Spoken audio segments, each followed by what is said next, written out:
Hello again, YouTube. This is Wesley Henderson again, and this is going to be my second video. I do apologize for the first video. I know that the capture was really small and the sound quality wasn't all that great. Hopefully this one's going to be a lot better. This is a learning process for me. These are the first videos I've ever actually posted. Sorry about that. I had to change the audio settings to my webcam and was able to figure out how to make the actual viewing area a little bit larger so that it doesn't look like a bitty box. Kind of like the genie from Aladdin. Cosmic ultimate power! Living space. But moving into a bigger place now. So moving into a better place, hopefully. Where was I? Last night I had talked about the massive heart attack that I had, a little bit about my hyperthyroidism, bullfrog syndrome. So now it comes to having to get my thyroid out. And let me tell you, if you've never had to deal with insurance companies, if you've never had to try to schedule a surgery, it's a pain in the ass. Let me tell you. Bobby. It is horrifying. It's one of the most mentally and emotionally challenging things that I've been through in 43 years. And I've been through a lot. It started out with, like I was saying last night, my thyroid doctor saying, Wes, this thyroid has to come out. We have to get it out. And me saying, great, let's get it out of there. Let's take it out. And so I went and did a stress test. The chemical they used for the stress test, I'm almost certain exacerbated another problem that was already there, which was the blocked arteries. And so because of that, I felt like shit. I could not walk across a room without getting tired. It made my heart start racing constantly. Couldn't ever catch my breath. And so then they finally got all that taken care of. They got me the larger pacemaker. They got me. They regulated the way the ICD regulates my heart and at what levels it's set to go off. I still have the pacemaker syndrome, I'm pretty sure. I'm not sure if I talked about that last night. I don't believe I did. Pacemaker syndrome is where one of the ventricles of your heart kind of floods and with blood, and then it's supposed to pass through to the other side. With pacemaker syndrome, the pacemaker kind of is telling your heart what to do, but my heart was trying to do something on its own as well, and so there was a conflict in the way the valves move, and so that's what causes the defibrillation, or the atrial fibrillation, where it stops beating for a minute, or not a whole minute, because that would be kind of detrimental with my health. But it stops beating for a few seconds, a few beats, and then picks back up. My pacemaker is currently set to about 60 to 66 beats per minute. That's what's normal for me. And if it gets to 180, that's when the defibrillator goes off. That's when it shocks me and tries to get my heart back in line and get it moving in the right direction, and that's when everything's supposed to be cool. But like I said last night, it hurts like hell. I mean, there's no pain that comes close to it in my experience. So the thyroid doctor wants me to have my thyroid taken out. He wants me to have it removed. The other option is radioactive iodine. And with radioactive iodine, there is a chance that it won't work the first time, and so they would have to do it a second time. Now, the problem with radioactive iodine is that I have to be out of contact with pretty much everybody for about a week. And I can't have prolonged contact with my son for almost 3 weeks. And for me, that's a problem. I don't like the idea of not being able to hug my kid. I don't like the idea of not being able to sit down and play Pokemon with him. Yes, I play Pokemon with my son because he's my son. And when your son says, hey, Dad, let's play Pokemon, you play Pokemon. Um, but I don't like not being able to interact with my partner for 7 days. So surgery is the option that I want to happen, but right now it's not happening for one of 3 reasons at every place I go. Either the insurance company won't pay for it at that hospital, and so it would be out of network, which means they'll eventually pay for it, but it's a higher cost, and that means more out of pocket from me. Or the doctor won't do it, either because they don't take my insurance or because I'm a high-risk patient. And I am a high-risk patient. I've had 3 heart attacks. I have 22% of my heart function right now. If it weren't for my pacemaker, I would be dead. And I get that. I understand that anesthesiologists may not want to take that risk of putting me under. But from a patient standpoint, that's the better option for me. The third reason is because the doctor doesn't take my insurance. They don't feel comfortable. The anesthesiologist doesn't feel comfortable, or the hospital doesn't take my insurance. So it's kind of a battle between my insurance company and the surgeons. The surgeon that I've been going through that cleared me for everything and said that I was good to go. He was going to do it at a small hospital here in the city. I got everything set up, and I worked all the holidays to be able to pay the $1,000 that he was going to require for me to pay before he would even consider doing the surgery. He'd done the initial exam. He cleared me for it, but of course, surgeons have to get paid. They get paid to save your life. Then he sent me over to this hospital. I walked in. I saw them. They did a initial intake, and for about a month, they had all my records. They had everything sitting there, waiting for me to have the surgery done. But the day before, they call and left a message saying, hey, it's not $1,000, it's $3,000 before we can do the surgery. So I call them, and I get a voicemail. So I didn't leave a voicemail because this is a pretty important thing. So I called my surgeon. The surgeon says, no, that's not the case. Just tell them you can't afford $3,000. Tell them to contact us if they have any problem. I'm like, okay, fine, great. So we're still on for tomorrow. Yes, we're still on for tomorrow. So I call my partner and let her know, yes, we're still on for tomorrow. It's okay. Don't worry about it. 30 minutes later, she texts me, says, hey, surgeon just called, said you have to call him because they're canceling the surgery. What's up? So I call the surgeon. What's up? I'm supposed to have this surgery tomorrow. Why are you canceling today? And they said that the doctor had talked to the anesthesiologist, and the anesthesiologist canceled the surgery to come in and see the doctor, and we'd talk about it. So I'm worrying all night long. I go in the next day. Doctor says, yeah, the anesthesiologist and the hospital don't feel comfortable doing the surgery there because of the risks. He said, I still think the surgery is a good idea. I think I can perform the surgery. So I tell you what, we're just going to move it over here to my hospital, to the hospital we're currently sitting in. So I said, great. When can we do this? Well, I go wait in the waiting room for the scheduling person to come out. She comes out and says, yeah, we can do it here, but hospital doesn't take your insurance.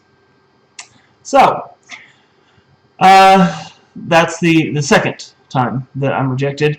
Hospital doesn't take my insurance. She says, but, hey, we've got another doctor in our group at a different hospital. Let's contact them, see what they say, see if they can do the surgery. So I'm like, okay, fine. I contact my endocrinologist, the guy that wants me to have the procedure done, and I say, this is what's going on. Are you okay with this? He says, yeah. let's why don't you call this other doctor? And he says they take Blue Cross Blue Shield, which is this insurance I have. He said they take it, so call them. They'll get it set up. They'll do the surgery. Everything will be fine. So I call them, and sure enough, they don't take my insurance. My version of Blue Cross Blue Shield, they don't take it. So I call the doctor back, say, hey, doctor, the surgeon doesn't take it. Do you have any other suggestions? She says, yes, call this other one. I call them. They definitely take your insurance. So I call them. I say, okay, my surgeon says, you definitely take my insurance. When can I set this up? They're like, sure, come on in next week. Hey, what insurance do you have? I tell them. They say, hey, does it have this little symbol on it? I say, yes. They said, we don't take that.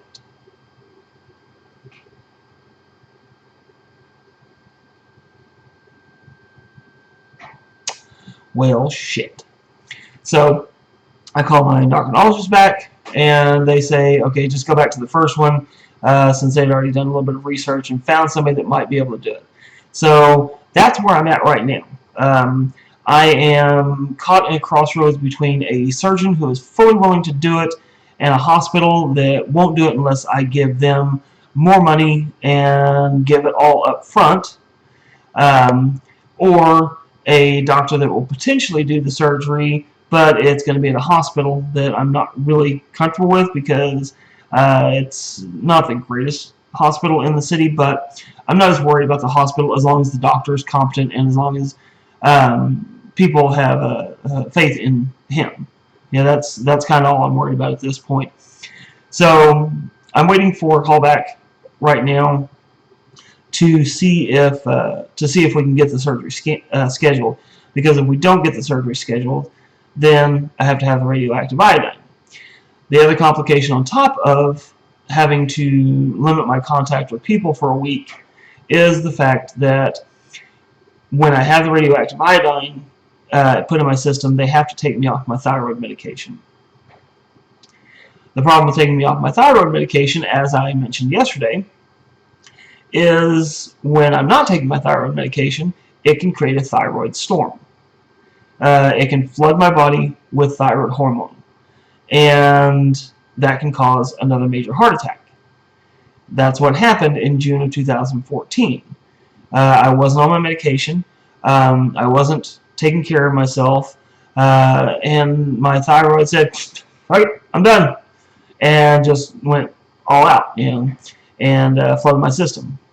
It was like, and you get some thyroid hormone, and you get some thyroid hormone, and you get some thyroid hormone, and everybody was happy except for me and my heart.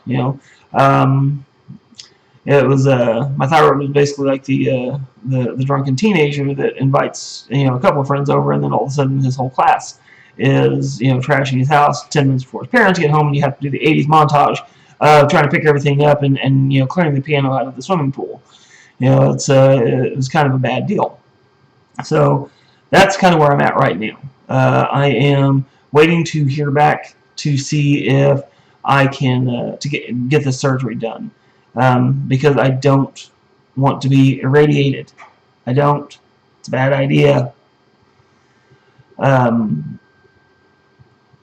So again, it all goes back to the anxiety and the depression.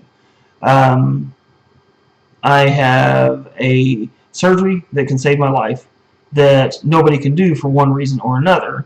And actually they can do it, but it all comes back to money. And I understand that hospitals and surgeons need to be paid. They just like I want to be paid when I work on your computer. They want to be paid when they work on your body. And I get that. I really, really do. But at the same time, I can't afford $3,000 to $5,000 to have a surgery taken care of, and then hopefully my insurance will pay the rest. I have the insurance through the healthcare exchange, but not an Oklahoma healthcare exchange. Can you ask me why I don't have one through an Oklahoma healthcare exchange? Because our governor decided not to expand Medicaid. Our governor decided that she wasn't going to get on the healthcare exchange. Our legislature couldn't push that shit through. So we have to go through the national exchange. And I'm not going to soapbox the ACA right now. It's better than nothing, but it's not even a good start, really. Uh, we need country. If you want to raise my taxes, raise my taxes. If that means I get good health care and my kid isn't, going to be drowned in a mountain of debt. And that's kind of where I'm at right now. I made more money last year than I thought I was going to, more money than I thought I would in a long time, and I still have to have a roommate to help with bills and stuff, and be able to live in a nice house in a decent part of our city, and to make sure my kid goes to a good school right now. Why in this country at this time are we having to do this? Why can't we, get insurance for everyone? People that gripe about the ACA don't know what they're talking about for the most part, I've found, when I've had discussions with people, because they always gripe about how they had to give up their insurance plan and they had to do this and that. And if you ever look at their insurance plan, it was even worse than my current insurance plan that that I'm struggling to find somebody to take. So there's trade-offs. Yes, you would have higher taxes, but free healthcare. Yes, you would have higher taxes, but more opportunities for low-income kids coming up like I did. I had a lot of privilege growing up in the fact that I was middle class, I was white, and I lived in the South, and so there was a lot of things that I could do that I just inherently knew I wouldn't get in trouble for, that a lot of my friends couldn't do, that they would get in trouble for, but I was still poor. We lived one step away from the streets a lot of the time. My mom worked 2 and 3 jobs at a time to make sure that we had food on our table. But it also meant that I didn't get to see my mom a lot. So there's a lot of things that go into these decisions that need to be made. But one of the things that shouldn't go into the decision is, can you afford to live?